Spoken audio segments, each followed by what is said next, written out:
Très heureux de vous retrouver, Congo-Kinshasa, depuis la République démocratique du Congo, dans le cadre de la grande édition du journal Vespéral sur la Fondation Malou, à quelques heures de la tenue de scrutin combiné en République démocratique du Congo, élection 2023. Il n'aura pas l'impunité pour tout celui qui va troubler l'ordre public, mais notamment pour ceux qui vont violer le droit de l'homme. Cette résolution a été prise par la CNDH en partenariat avec la Cour de cassation. C'était à l'issue d'un point de presse conjoint co-animé entre le président et le vice-président de la CNDH ainsi que les représentants du procureur de la Cour de cassation, les hauts magistrats Sylvain Kalula Moana. C'était c'était au siège de la CNDH à la Gombe. Suivez tour à tour les représentants de ces structures au micro de Fifi Kalumbwe et Torres Atibou.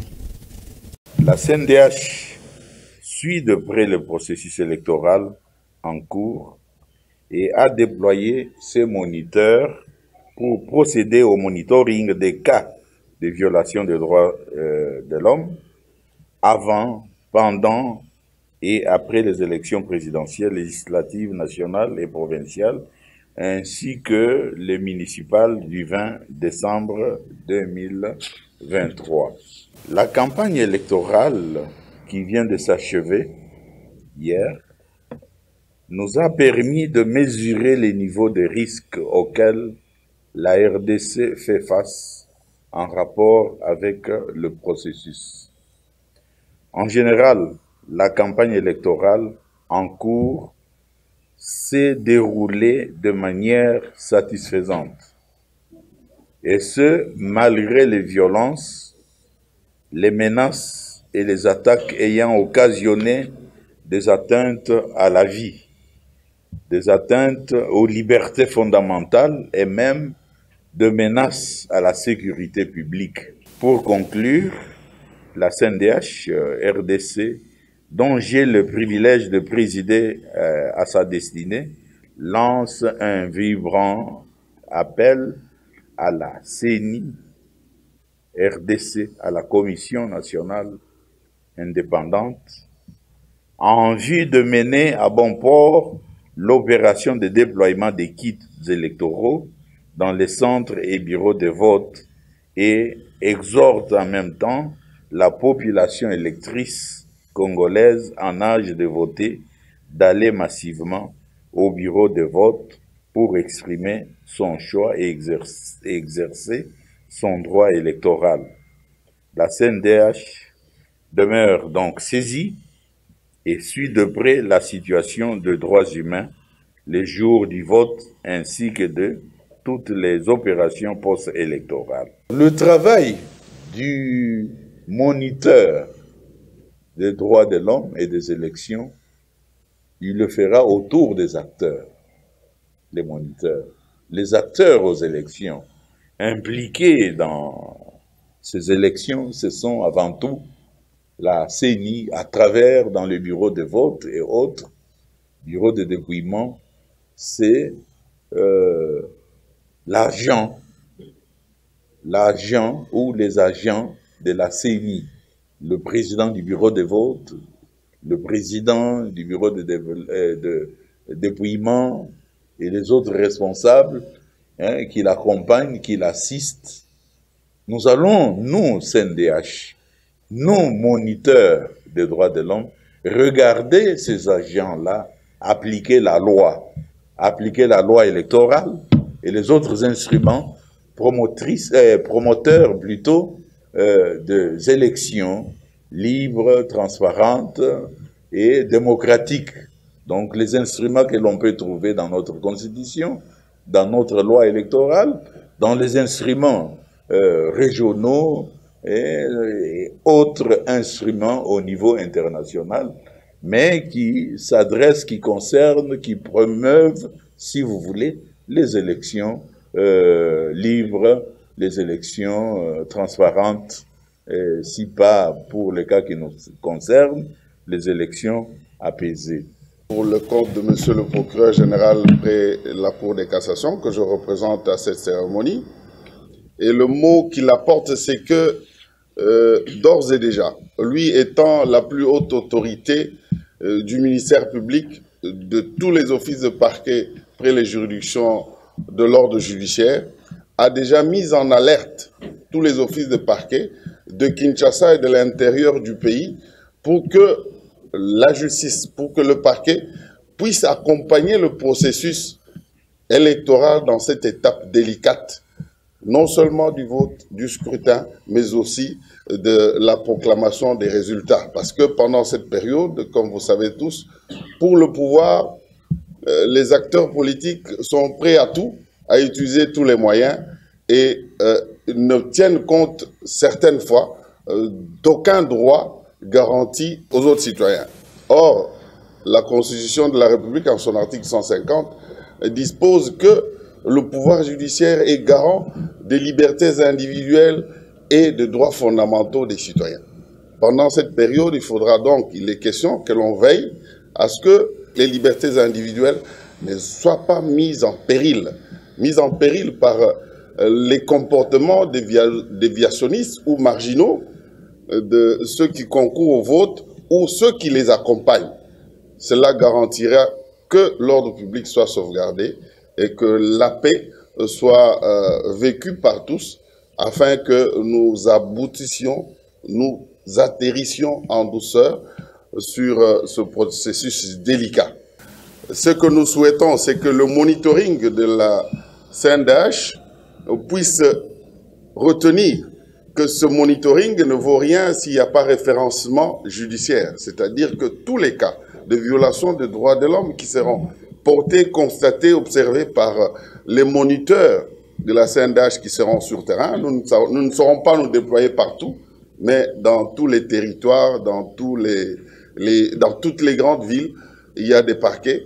Nous pouvons être saisis, nous pouvons, par leur monitoring, obtenir les éléments qui puissent permettre de provoquer une réaction judiciaire.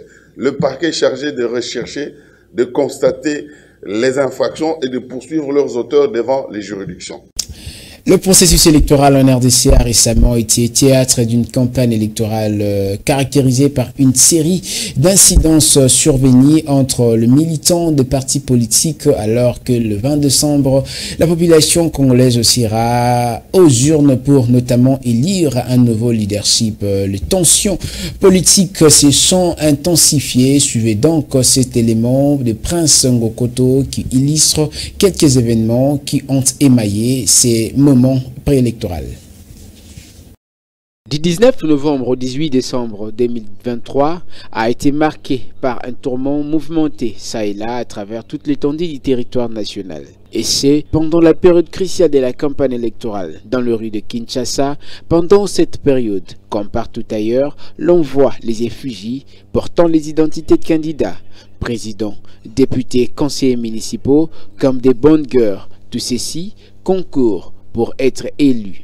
En utilisant plusieurs moyens, comme dit-on, tous les coups sont permis dans une bataille, dans le but de faire passer son message et projet de société. Et pendant cette période, on note une concurrence et une bataille féroce entre candidats, laissant derrière eux les incidents de violence, dire même des tensions qui coûtent les vies humaines. Il faut noter, loin d'une aventure démocratique, le jet de pierre sur le candidat président d'Élysée Sanga, refus de la tenue du meeting populaire de Moïse Katumbi dans l'espace Kasaï, les propos xénophobes incitant au tribalisme du gouverneur du Kasaï central, John Kabeya, les accrochages entre les forces du progrès et les militants du mouvement des Lumumbistes et Progrès. Le tragédie au quartier Nanou en est aussi un événement dévastateur dans la campagne du vice-gouverneur de la ville de Kinshasa, Jekoko Mulumba, pour ne citer que cela. Il faut signaler par ailleurs que les partis et candidats sont appelés à prendre publiquement position contre toute attente, mais notamment l'opposition protagoniste qui pourrait influencer les chaos post-électoral. À l'allure où vont les choses, les Congolais sont appelés à regarder droit dans la même direction avant, pendant et après les élections. L'avenir nous en dira plus.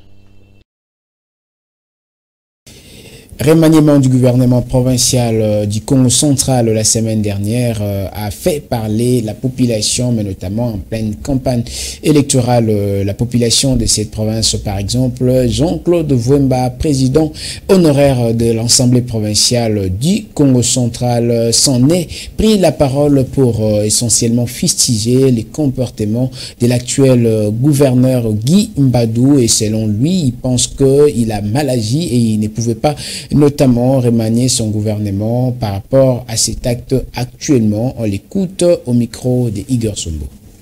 Si un gouverneur se permet de vouloir faire un remaniement, ou bien soit il ne sait pas son job, il ne connaît pas son travail de gouverneur, vous vous rendez compte? Et maintenant, si après les élections, il va faire quoi? Quel est ce ministre-là peut apporter quelque chose d'original? Rien du tout. C'est pour cela que nous avons eu là. Moi, je dois dire la vérité aujourd'hui. J'ai eu un coup de fil pour que Guy Bandou soit là. Modeste Bahati m'a appelé. Ils étaient en réunion. Modeste Bahati, Samalou Kono, Augustin Kabouya, Jean-Pierre Mbemba et Mbosso qui m'ont appelé le dimanche à 12 h pour me dire il faut que j'influence pour que Guy Bandou passe.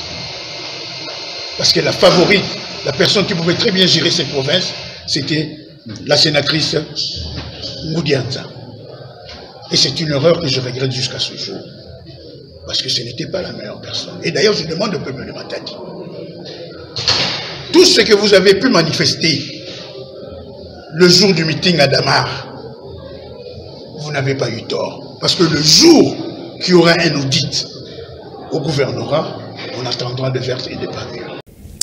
Bouclons ce journal avec cette brève sportive de la victoire du TP Mazembe de Lumbashi qui s'est imposé cet après-midi dans son stade de Kamalondo devant le club mauritanien des Naïdibou par le score de 2-0 dans un match cotant pour la 4e journée de la phase des groupes de la Ligue des Champions. Madame, Messieurs, c'est par ici que s'achève complètement cette grande édition. Je l'ai dit, et à quelques heures de la tenue des scrutins combinés qui, notamment demain, devra se tenir les élections. Je vous souhaite de vivre heureux chez vous, vivez 100 ans, vivez 1000 ans en compagnie des programmes de la Fondation Maloua Télévision. C'en est fini pour aujourd'hui. Restez bien chez vous. Sachez que nul n'a le droit d'être heureux seul sur la terre. Ce journal est terminé.